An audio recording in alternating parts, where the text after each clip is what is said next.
আরও 6 মাস অতীত হইয়া গেল। হরিমতির বিবাহের পূর্বেই ছোট ভাই বিষয় সম্পত্তি ভাগ করিয়া লইয়াছিল। নীলাম্বরের নিজের বাগে যাহা পড়িয়াছিল তাহার ক্রিয়দংশ সেই সময়েই বাধা দিয়া অর্থ সংগ্রহ করিতে হইয়াছিল। বলা বাহুল্য, পীতাম্বর এক কপর্দক দিয়াও সাহায্য করে নাই।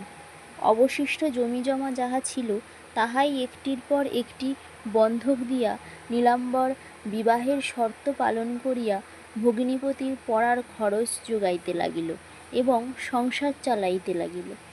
এইরূপে দিন দিন নিজেকে সে ক্রমাগত শক্ত করিয়া জড়াইয়া ফেলিতে লাগিল, কিন্তু মমতাবশে কোনো মতেই পৈতৃক সম্পত্তি একেবারে বিক্রয় করিয়া ফেলিতে পারিল না।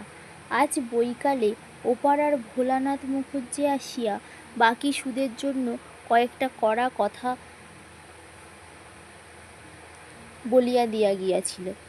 আড়ালে দাঁড়াইয়া বিরাজ তাহা সমস্তই শুনিল এবং নীলাম্বর ঘরে আসিতেই সে রান্নাঘর হইতে নিঃশব্দে সম্মুখে আসিয়া দাঁড়াইল।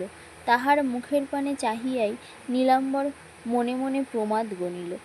ক্ষোভে অপমানে বিরাজের বুকের ভিতরটা হু হু করিয়া জ্বলিতেছিল, কিন্তু সে ভাব সংযত করিয়া হাত দিয়া খাট দেখাইয়া দিয়া প্রশান্ত গম্ভীর কণ্ঠে বলিল, ওইখানে বসো। নীলাম্বর শয্যার উপর বসিতেই সে নিচে পায়ের কাছে বসিয়া পড়িয়া বলিল, হয় আমাকে ঋণমুক্ত করো, না হয় আজ তোমার পা ছুঁয়ে দিব্যি করব। নীলাম্বর বুঝিল সে সমস্ত শুনিয়াছে, তাই অত্যন্ত ভয় পাইয়া তৎক্ষণাৎ ঝুঁকিয়া পড়িয়া তাহার মুখে হাত চাপা দিয়া তাহাকে জোর করিয়া টানিয়া তুলিয়া পাশে বসাইয়া স্নিগ্ধ কণ্ঠে বলিল, ছি বিরাজ, সামান্যতেই আত্মহারা হোসনে। বিরাজ মুখের উপর হইতে তাহার হাতটা সরাইয়া দিয়া বলিল, এতেও মানুষ আত্মহারা হয় না? কিসে হয় বলো শুনি? নীলাম্বর কি জবাব দিবে হঠাৎ খুঁজিয়া পাইল না, চুপ করিয়া বসিয়া রহিল। বিরাজ বলিল, চুপ করে রইলে কেন? জবাব দাও। নীলাম্বর মৃদু কণ্ঠে বলিল, জবাব দেওয়ার কিছুই নেই বিরাজ, কিন্তু।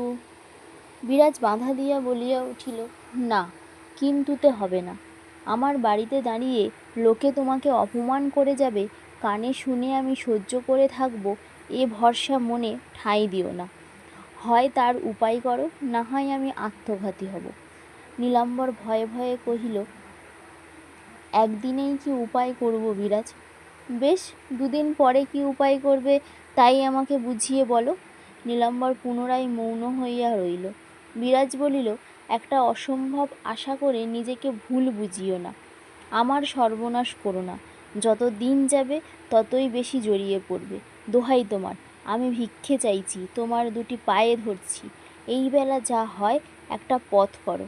বলিতে বলিতে তাহার অশ্রুভারে কণ্ঠ রুদ্ধ হইয়া আসিল। ভুলো মুখুজ্জের কথাগুলো তাহার বুকের ভিতরে শুল হানিতে লাগিল। নীলাম্বর হাত দিয়া তাহার চোখ মুছিয়া দিয়া ধীরে ধীরে বলিল, অধীর হলে কি হবে বিরাজ? একটা বছর যদি 16 আনা ফসল পাই, 12 আনা বিষয় উদ্ধার করে নিতে পারবো, কিন্তু বিক্রি করে ফেললে আর তো হবে না, সেটা ভেবে দেখো। বিরাজ আর্দ্রস্বরে বলিল, দেখেছি, আসছে বছরেই যে 16 আনা ফসল পাবে তারই বা ঠিকানা কি? তার উপর সুদ আছে, লোকের গঞ্জনা আছে। আমি সব দুঃখ সইতে পারি, কিন্তু তোমার অপমান তো সইতে পারিনি। নীলাম্বর নিজে তাহা বেশ জানিত, তাহাই কথা কহিতে পারিল না। বিরাজ পুনরায় কহিল, শুধু এই কি আমার সমস্ত দুঃখ? দিবারাত্রি ভেবে ভেবে তুমি আমার চোখের সামনে শুকিয়ে উঠছ, এমন সোনার মূর্তি কালি হয়ে যাচ্ছে। আচ্ছা, আমার গা ছুঁয়ে তুমিই বলো, এও সহ্য করার ক্ষমতা কি আমার আছে? আর কতদিন যোগিনের খরচায় খরচ জোগাতে হবে?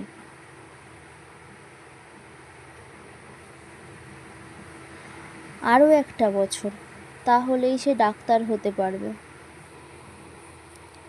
বিরাজ এক মুহূর্ত স্থির থাকিয়া বলিল, পুঁটিকে মানুষ করেছ, সে আমার রাজরানী হোক, কিন্তু সে হতে আমার এত দুঃখ ঘটবে জানলে ছোটবেলায় তাকে নদীতে ভাসিয়ে দিতুম, এমন করে নিজের মাথায় বাজ আনতুম নে। হা ভগবান, বড়লোক তারা, কোনো কষ্ট কোনো অভাব নেই, তবুও ঝোঁকের মতো আমার রক্ত শুষে নিতে তাদের এতটুকুও দয়ামায়া হচ্ছে না। বলিয়া একটা সুগভীর নিঃশ্বাস ফেলিয়া স্তব্ধ হইয়া বসিয়া রহিল। বহুক্ষণ নিঃশব্দে কাটিবার পরে বিরাজ মুখ তুলিয়া আস্তে আস্তে বলিল, চারিদিকে অভাব, চারিদিকে আকাল, গরিব দুঃখীরা তো এতই মধ্যে কেউ উপোস, কেউ একবেলা খেতে শুরু করেছে। এমন দুঃসময়ে আমরা পরের ছেলে মানুষ করব কেন? পুঁটির শ্বশুরের অভাব নেই, সে বড়লোক, সে যদি নিজের ছেলেকে না পড়াতে পারে আমরা পড়াবো কেন? যা হয়েছে তা হয়েছে, তুমি আর ধার করতে পারো না। নীলাম্বর অতি কষ্টে শুষ্ক হাসি ওষ্ঠপ্রান্তে টানিয়া আনিয়া বলিল, সব বুঝি বিরাজ, কিন্তু শালগ্রাম সুমুখে রেখে শপথ করেছি যে, তার কি হবে?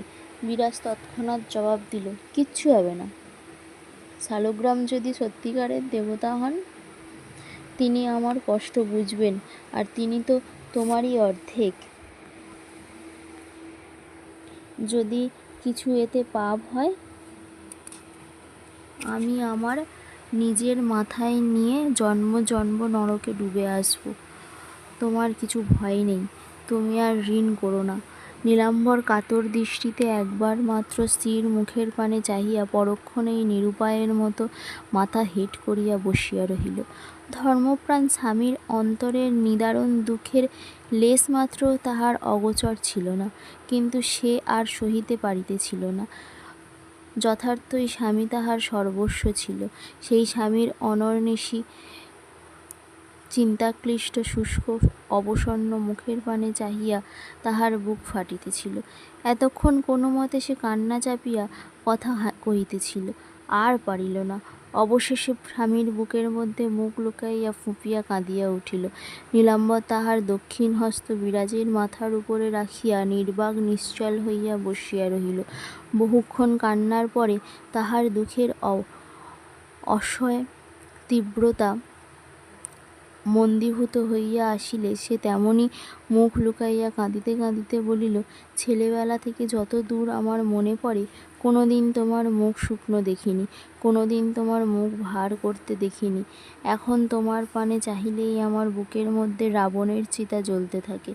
তুমি নিজের পানে না চাও, আমার দিকে একবার চেয়ে দেখো, সত্যই কি শেষকালে আমাকে পথের ভিখারিনী করবে?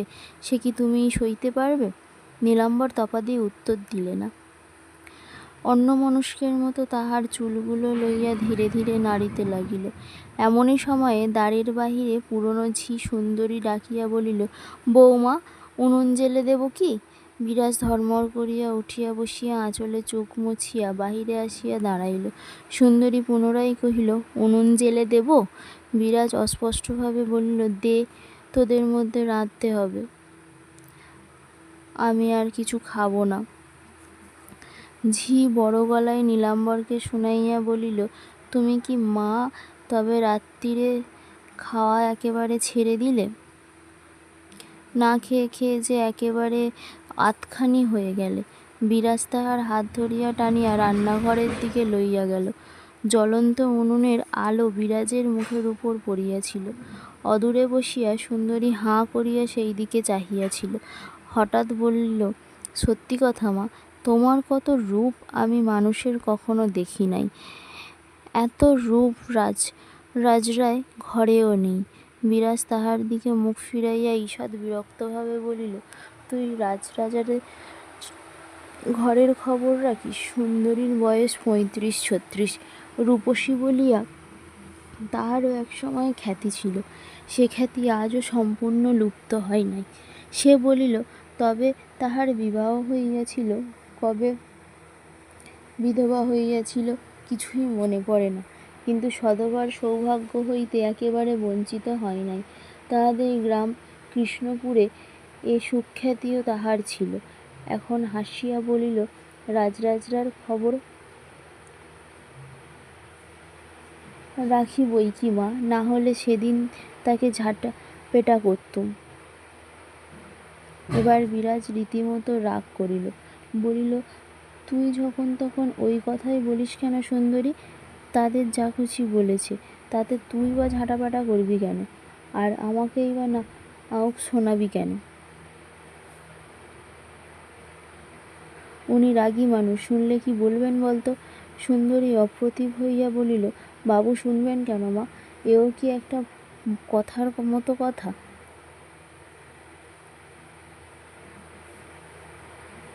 কথার মতো কথা নয়, সে কথা কি তুই আমাকে বুঝিয়ে বলবি? তাছাড়া যা হয়ে বয়ে চুকে শেষ হয়ে গেছে সে কথা তোলবার দরকারই বা কি? সুন্দরী খপ করিয়া বলিল, কোথায় চুকে বুকে শেষ হয়েছে মা? কালও যে আমাকে ডাকিয়া নিয়ে গিয়ে।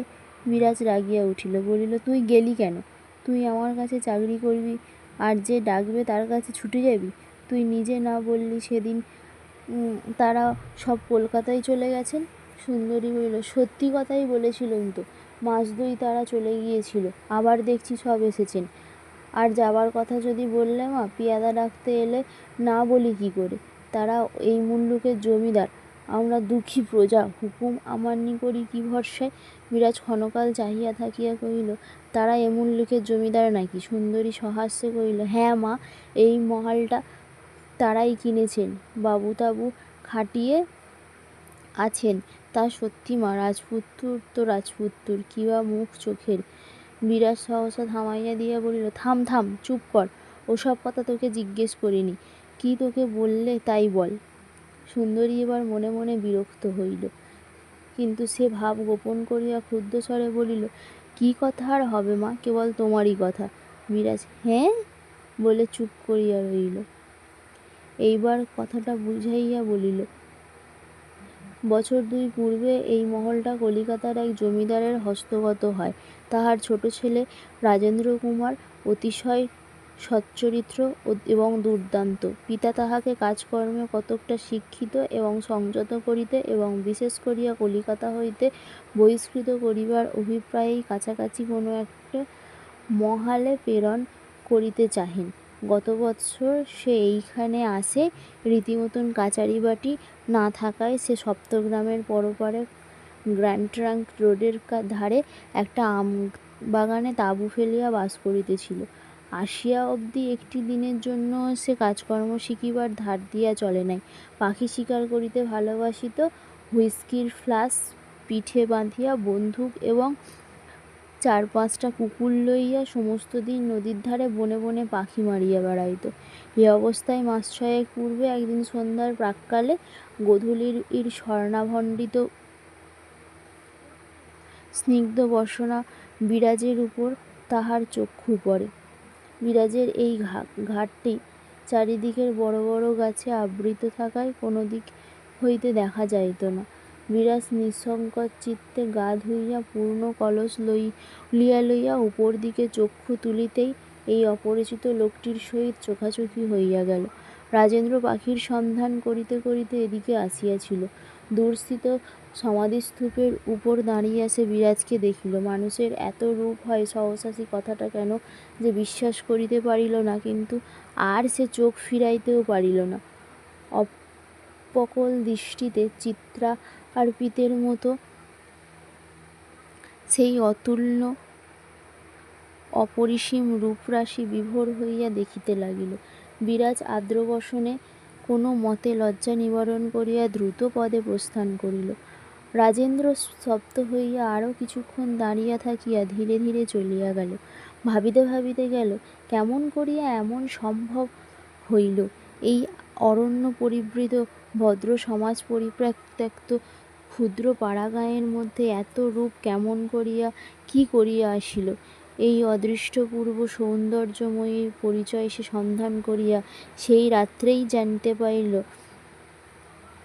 এবং তখন হইতেই এই একমাত্র চিন্তা ব্যতীত তাহার আর দ্বিতীয় চিন্তা রহিল না। ইহার পরে আরও 2 বার বিরাজের চোখে চোখে পড়িয়াছিল। বিরাজ বাড়িতে আসিয়া সুন্দরীকে ডাকিয়া বলিল, যাত সুন্দরী, ঘাটের ধারে কে একটা লোক পীরস্থানের উপর দাঁড়িয়ে আছে, মানা করে দিগে যেন কোনো দিন আমাদের বাগানে না ঢোকে। সুন্দরী মানা করিতে আসিল, কিন্তু নিকটে আসিয়া হতবুদ্ধি হইয়া গিয়া বলিল, বাবু আপনি? রাজেন্দ্র সুন্দরীর মুখের দিকে চাহিয়া জিজ্ঞাসা করিল, তুমি আমাকে চেনো নাকি? সুন্দরী বলিল, হ্যাঁ, আপনাকে আর কে না চেনে? আমি কোথায় থাকি জানো? সুন্দরী কহিল, জানি। রাজেন্দ্র বলিল, আজ একবার ওখানে আসতে পারবে? সুন্দরী সলজ্জ হাস্যে মুখ নিচু করিয়া আসতে জিজ্ঞাসা করিল, কেন বাবু?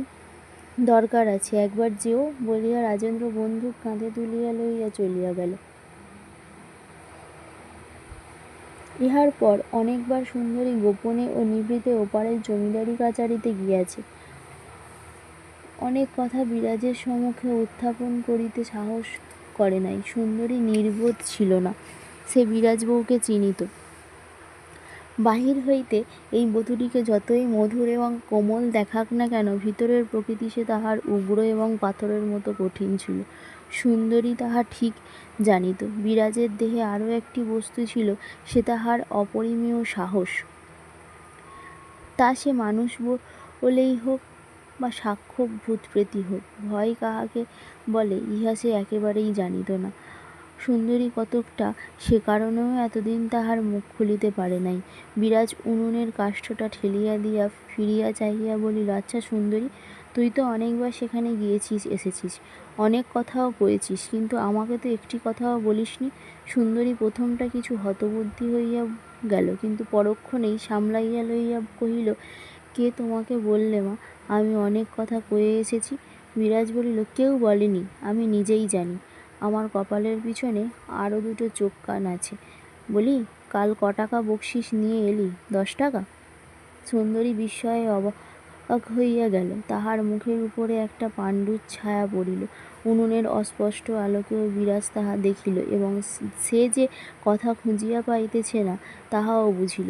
ঈষৎ হাসিয়া বলিল, সুন্দরী, তোর বুকের পাটা এত বড় হবে না যে তুই আমার কাছে মুখ খুলবি, কিন্তু কেন মিছে আনাগোনা করে টাকা খেয়ে শেষে বড়লোকের কোপে পড়বি। কাল থেকে এ বাড়িতে আর ঢুকিস নি। তোর হাতের জল পায়ে ঢাললেও আমার ঘেন্না করে। এতদিন তোর সব কথা জানতুম না, দুদিন আগে তাও শুনেছি, কিন্তু যা আঁচলে যে 10 টাকার নোট বাঁধা আছে ফিরিয়ে দিগে, গিয়ে দুঃখী মানুষ ধান্দা করে খেয়ে যে। নিজে বয়সকালে যা করেছিস সে তো আর ফিরবে না, কিন্তু আর 5 জনের সর্বনাশ করতে যাসনি।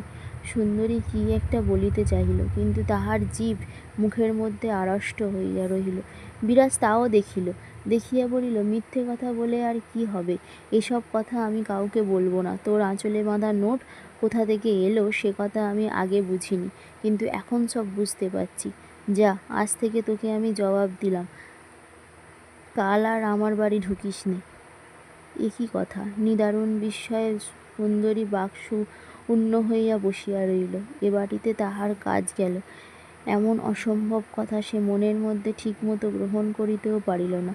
সে যে অনেক দিনের দাসী, সে বিরাজের বিবাহ দিয়াছে, হরিমতিকে মানুষ করিয়াছে, গৃহিণীর সহিত তীর্থদর্শন করিয়া আসিয়াছে, সেও যে এ বাটির একজন, আজ তাহাকেই বিরাজবউ বাটিতে প্রবেশ করিতে নিষেধ করিল। ক্ষোভ এবং অভিমান তাহার কণ্ঠ পর্যন্ত ঠেলিয়া উঠিল।